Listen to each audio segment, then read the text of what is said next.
ദൈവത്തിന് സ്തുതി. പ്രഭാതകിരണത്തിലേക്ക് സ്നേഹവന്ദനം. ഭാഗം 2245. ഇന്ന് ഫെബ്രുവരി മാസം 22-ാം തീയതി 53-ാമത്തെ ദിവസത്തിലെത്തി. വീണ്ടും ഒരു ഞായർ ദിനമാണ്. ഇന്ന് വലിയ നോമ്പ് 7-ാം ദിനം.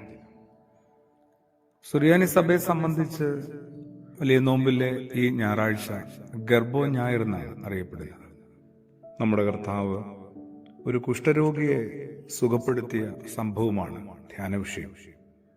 വിശുദ്ധനായ ലൂക്കോസിന്റെ സുവിശേഷം 5-ാം അധ്യായത്തിലെ 12 മുതൽ നമുക്ക് ആ വചനഭാഗം വായിക്കാൻ പറ്റും.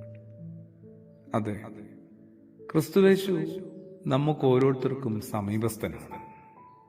അത്രത്തോളം നമ്മുടെ തൊട്ടടുത്തുണ്ട്. എല്ലാ കാലവും അവിടുന്ന് അങ്ങനെയൊരു കൂടെ ഉണ്ടെന്നൊരു വാഗ്ദാനം നൽകിയിട്ടുണ്ട്. കഴിഞ്ഞ പുലരിയിൽ അതിനെക്കുറിച്ച് നമ്മളൊന്ന് ധ്യാനിച്ചതാണ്. കുഷ്ഠരോഗി അന്നും ഇന്നുമൊക്കെ എന്തുമാത്രം ദൂരത്താണ് എല്ലാവരിൽ നിന്നും, എല്ലാ വിധത്തിലും. അങ്ങനെയൊരു കുഷ്ഠരോഗി അദ്ദേഹത്തിന്റെ അടുത്തിലേക്ക് വന്നെങ്കിൽ, വരാൻ കഴിഞ്ഞെങ്കിൽ, എല്ലാവരെയും അത്രത്തോളം സ്നേഹത്തോടും അനുഭാവത്തോടും സ്വാഗതം ചെയ്ത ഒരാളാണ് എന്നതിൻ്റെ ഒരു ഉത്തമ ബോധ്യം കൂടിയാണ്. അങ്ങനെ എപ്പോഴും നമുക്കൊപ്പം ഉണ്ട് എന്ന് നമുക്കൊരു ഉറപ്പ് കിട്ടുകയാണ്.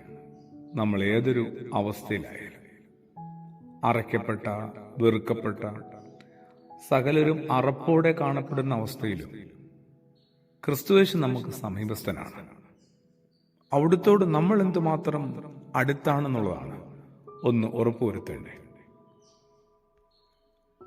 മോശയെക്കുറിച്ച് ഓർത്താല്, ആ പഴയ നിയമത്തില് ദൈവം എന്തുമാത്രം സൗഹൃദം കാണിച്ച മോശയോട്.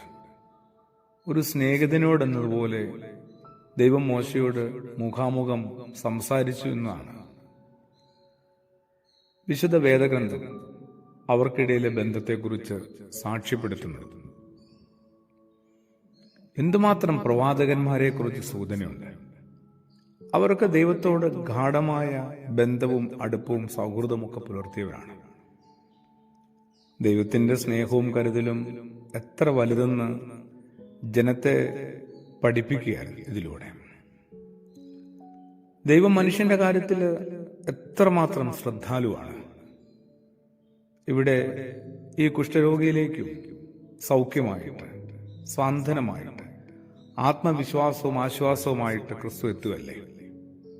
നമ്മൾക്കും ഒപ്പമുള്ള മനുഷ്യരെ കുറെ കൂടി ചേർത്ത് പിടിച്ചാലോ, അവരുടെ മുഴുവൻ പോരായ്മകളോടും കൂടി, അവരുടെ സകല വീഴ്ചകളോടും ഇടർച്ചകളോടും കൂടി, ഒരു അനുഭാവത്തോടും കരുണയോടും അനുകമ്പയോടും കൂടി അവരെ ഒന്ന് ചുറ്റി പിടിക്കാം, ഒന്ന് ചുറ്റിപ്പൊതിയാം.